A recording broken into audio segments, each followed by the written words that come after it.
Будет выступать? Да, у нас, я немножко неправильно понял, еще несколько слов от Даши и, собственно, формулировка домашнего задания, которая желательно сделать тем, кто хочет получить какой-то результат от присутствия на школе. Да, извини. Добрый вечер. Меня обозначили здесь фотограф-фрилансера. В принципе, это так и есть. Я свободный художник. Можно, пожалуйста, погромче? Сейчас сделаем. Так, слышно? Отлично. Рассказывать что-то вам сильно теоретическое я не буду. На самом деле, по образованию я журналист. Я член Союза журналистов в России, но в данный момент я фрилансер, и от журналистской работы я немного отказалась. Использую фотографии, и, собственно, я работаю на тех, кто заказывает. В этом тоже есть определенный момент, потому что вы должны четко понимать, какая аудитория у вашего блога. Если это ваши друзья-подружки, и вы знаете, что им нравятся цветы, и вы хотите, чтобы они чаще к вам заходили, вкладывайте фотографии цветов, растений, бабочек, чего угодно. Если вы хотите быть тем же, вот сейчас модное направление фэшн-блогер для девушек, ну, соответственно, это модное направление и так далее, и так далее. Или картинки без показов, не обязательно ваши, но, естественно, лучше ваши. Если вы хотите быть популярным политическим обозревателем, то вам нужно быть всегда в курсе, и вам чаще всего необходимо быть на каких-то мероприятиях. Для меня достаточно важным было мероприятие, это пропутинский митинг зимой, когда к нам съехали все федеральные журналисты, я работала на одной из федеральных СМИ. И для того, чтобы сделать хороший репортаж, вам достаточно просто присутствовать на мероприятии. То есть прийти в какое-то время, когда начало, может быть, опоздать, может быть, прийти раньше. Нет, вам нужно прийти раньше, залезть во все возможные углы, если есть где-то повыше, можно снять, уйти повыше. Если можно сесть в поезд и проехать с героем обязательно. То есть просто присутствие и фактической съемки недостаточно. Вы должны придать какую-то динамику. В репортаже должен существовать герой, ну какая-то история хотя бы. То есть это должна быть сюжетная съемка. Если говорить о жанрах, то в принципе достаточно популярная. Во всех СМИ это фоторепортаж, фото дня и какое-то, может быть, фото без комментариев. Собственно, задание ваше будет заключаться как раз именно в формировании серии фотографий на тему «Моя неделя». То есть каждый день вы должны будете сделать по одному снимку. То есть, грубо говоря, это фото дня, которое вы делаете. Вы можете делать гораздо больше снимков, но в итоге в конце дня вы его выбираете для себя, делаете его фото дня. Такая у вас собирается серия в следующей школе блогеров, которую вы должны опубликовать в своем блоге, должны как-то откомментировать. Captions, подпись под фотографией тоже достаточно важный момент. На ней не обязательно указывать, если у вас сфотографировано растение, что это цветок. Нужно указать какой-то важный признак. Почему для вас это важно, или там, может быть, кто-то важно к нему прикасался, или это какой-то особенный цветок. Потому что человек, который смотрит на вашу фотографию, он не обязательно поймет, что вы хотели сказать. Потому что вы-то знаете всю эту информацию, а он нет. Поэтому подпись должна быть концентрированная, то есть это такая четкая информация о том, что вы хотели сказать в фотографии. Должен быть комментарий.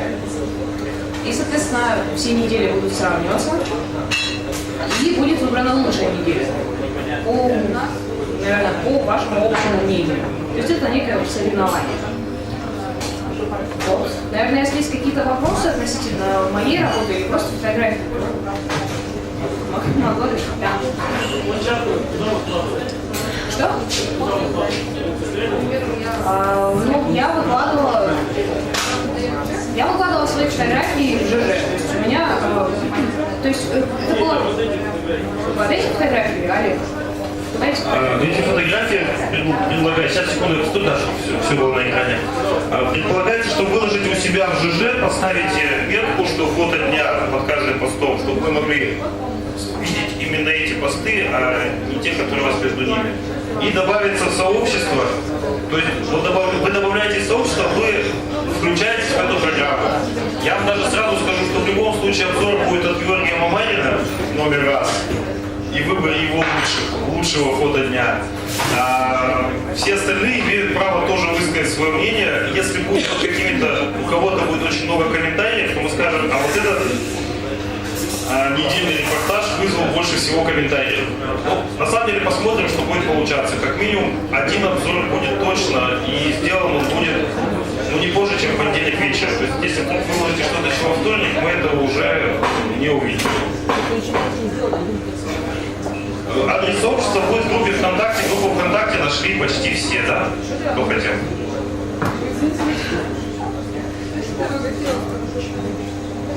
Все? Нет больше вопросов? Так, тогда я еще раз повторюсь. Вот Георгий Мамарин, технические вопросы, это к нему. Вот, Можно вопрос? Да, конечно.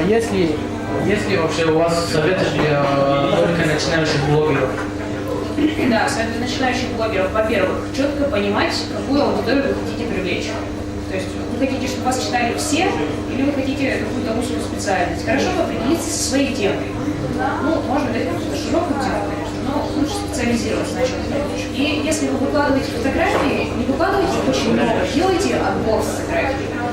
А тексты без фотографий, ну, они сложно читаемые, это просто по восприятию, это такие большие кирпичи там, текстов, еще как-то они достаточно сложно воспринимаются. Разбавляйте какой-то просто картинкой, можно свои фотографии. Вот. И нужен отбор. То есть, в принципе, в среднем хороший репортаж в автоклассике это 10-12 кадров.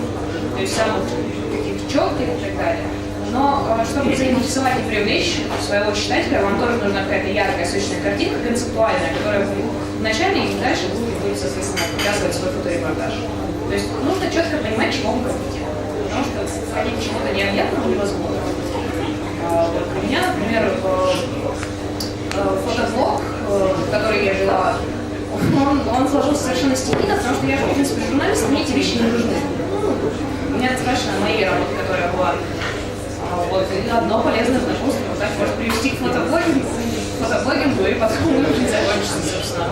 Это приводит к большим полезным знакомствам, так я вступила человека, которого я очень люблю. Вот, да, он перед вами только что рассказывал. Вот, он меня этому научил, и вот так. Поэтому не стесняйтесь каких-то вещей, если вас заинтересовало, собственно, как получилось у меня. Если вас заинтересовал какой-то человек чем-то, что он делает, обратитесь к нему и спросите, как он это делает, почему он это делает. Это самая лучшая школа, потому что он скажет, смотри, как я это делаю, вот так и вот так. Есть же некоторые люди, которые не хотят конкуренции, скажут. Нет, а вот среди блогеров местных, чтобы кто-то боялся конкуренции, я такого, вот в принципе не знаю. Вот еще раз, Игорь Гром убежал у нас, нет? Я не говорю, что я не говорю. Вот у нас вот есть Игорь Гром, да? Игорь, есть страх конкуренции от молодых блогеров фото? Я вот прослушал сейчас, о чем говорит. Алексей, сразу ты денег должен 1000 положить. Положь. Я не знаю. Повторите предыдущий. Бывают моменты, когда вот, я извиняюсь, вот если возможность одному человеку куда-то поехать, только одному, тогда, естественно, есть какие-то мотивы, что я хочу, почему я а не он. И это еще один момент вот по этой неделе. Если вы хотите куда-то попасть, знаете, куда вы не можете, можете спросить у нас, может быть, мы вам поможем куда попасть. Да, я осторожно говорю, что я не знаю, куда вам захочется попасть, но на самом деле доступных мест гораздо больше, чем вы думаете. Ну, по-моему, Алексея Цаховича Коновского просто в тот же аэропорт просто приглашали и показали ему все. Все, что он попросил, все ему показали. Сейчас попробую угадать. Речь идет об аккредитации. Я не могу вылезти из того разговора. Игорь, вопрос был про конкуренцию. Есть страх конкуренции вот от фотоблогеров, которые могут новые появиться? Нет, ни в коем случае. Чем больше информации, тем лучше. И всегда интереснее посмотреть несколько репортажей с одного места, несколько взглядов на какую-то ситуацию. Так что я считаю, что никакой конкуренции не будет. И, пожалуйста, плодитесь, размножайтесь. Олег, а конкуренция в чем заключается? Нет, был вопрос о том, что вдруг не будет рассказывать. Ну, значит, не будет рассказывать, значит, что он и боится конкуренции, и чего-то опасается с вашей стороны. Значит, вы такой классный, потому что он не хочет. Значит, надо спрашивать у того, кто пока не боится, еще не понял, чего ты Делиться опытом? Конечно. По-моему, все нормально делятся. Все контакты. Если человек в контакте, ну, найдите другого. Есть те, кто лучше. Просто если кто-то, например, хочет научиться снимать на фотоаппарат, на свой новый зеркальный, есть два пути. Можно почитать инструкцию, которая к нему прилагалась. Это бесплатно. А можно пойти на платные курсы, где специально обычные люди прочитают вам эту инструкцию вслух за деньги, наверное, соответственно стоимости вашего фотоаппарата.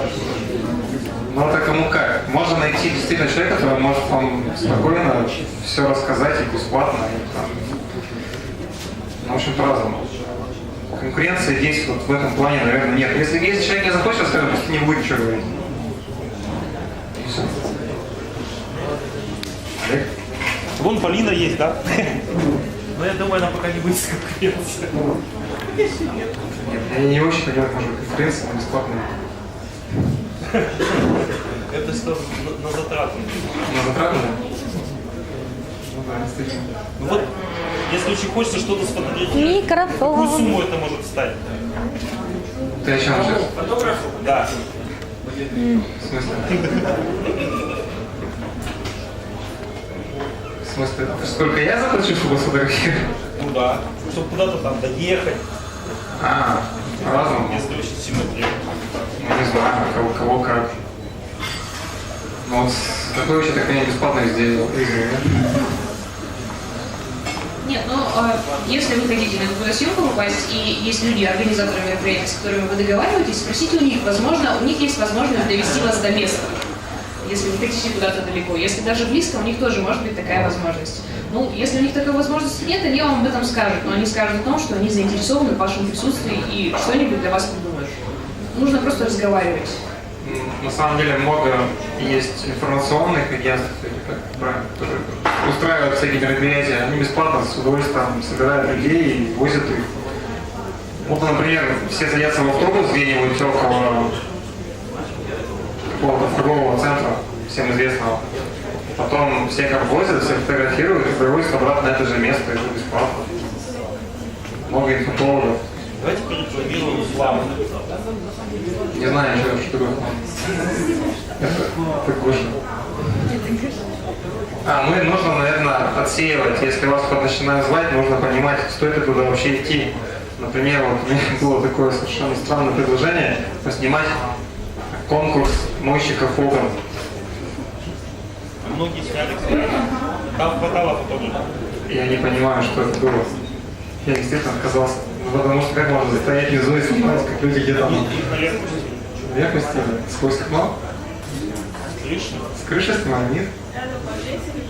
Это же конкурс был. Да, вот можно было предложить повесить на страховке. Это к вопросу о Не подвесили. Ну, надо было тоже сделать. Можно и со своим, можно и своего привести. Сначала расписку, что если что-то. Вот. Это к вопросу о конкуренции. Когда вы приходите на мероприятие, видите там еще 15 фотографов, которые из СМИ, еще 30 ваших друзей-блогеров. Не стесняйтесь, ищите просто новые ракурсы, чуть ниже, чуть выше. Просто по-другому, просто ищите. Не повторяйте за ними, не будьте рядом с ними, ищите что-то свое. Просто пытайтесь, и не надо этого стесняться. Я много раз приходила на мероприятия, где там стоит 6 моих знакомых фотографов, которые снимают оттуда же, мы стоимся с одной точки, мы снимаем. Ну, как бы, получать ту же картинку не хочется. Проще или забежать куда-то, или протянуть руку. В принципе, это несложно. Поэтому к вопросу о конкуренции просто нужно не стесняться. Кстати говоря, вопрос о ракурсах. Ракурс имеет очень большое значение. Самая распространенная ошибка, собственно, всех, у кого есть фотоаппарат, поначалу, они снимают от уровня глаз. То есть в итоге их зрители видят картинку с той точки, с которой они привыкли все это видеть. Ничего нового вы им не открываете. Достаточно иногда просто присесть чуть-чуть или залезть гораздо выше, чтобы ваша визуальная информация отличалась от того, что видели все уже и так. И тем будет интереснее эта картинка. Например, если взять наши городские мероприятия, ну что толку снимать снизу где-то из толпы большое собрание людей массово. Смысла нет, потому что кроме голов вы ничего не снимете. Нужно найти способ, чтобы подняться выше, чтобы был обзорный кадр. Ну и, соответственно, если вы снимаете жизнь кошки, идите по полу как кошка, прыгайте на диван. Да, идите вот ее глазами смотрите, не смотрите своими сверху. Если вы кошку будете снимать сверху, ну, мало интересно получится. Ну, кошка так должна так все время прыгать, чтобы смотреть все время вниз. В общем, за хорошей картинкой нужно присесть. Вот мне очень понравилось про жизнь кошки. Если я снимаю жизнь мяты, мне как снимать? А как вот она вырастает прям сначала, знаешь, что глазами мята. Сначала земля вот так вокруг объектива, так, и потом вот свет. Сначала надо закопаться под землю. Я могу предположить, как можно сделать. Как?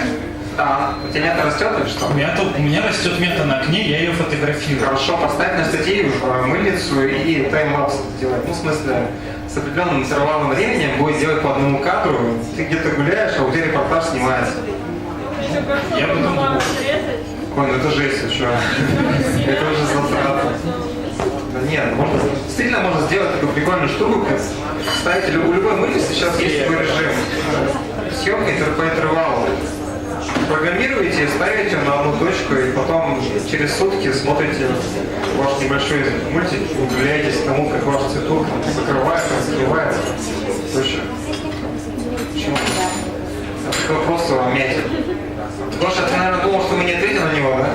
Нет, мне было интересно. Видишь, сколько вариантов реализовывать? Тем более у твоей мяты есть твиттер, и она должна показывать, собственно, Твиттер есть, понимаете? У меня есть инстаграм. Гоша, может, ты сюда пойдешь рассказывать? Ну, еще о правилах проведения мероприятий хочется сказать, что если вы работаете с профессиональными журналистами, пожалуйста, не мешайте. Потому что они вам могут мстить. Они могут подходить к охраннику и говорить: этот человек не аккредитован, заберите его. Так было Ирина Пескова. Ну это тоже, да, это часто, за что не любят начинающих блогеров, в принципе, потому что блогеры везде лезут. Ну, будьте аккуратны, смотрите. Ну, вообще перед камерой не надо строить. Да, и толкаться не надо тоже. То есть конкуренция не в этом. Конкуренция в том, что вы дадите альтернативные кадры, альтернативный взгляд, а не толчок в спину.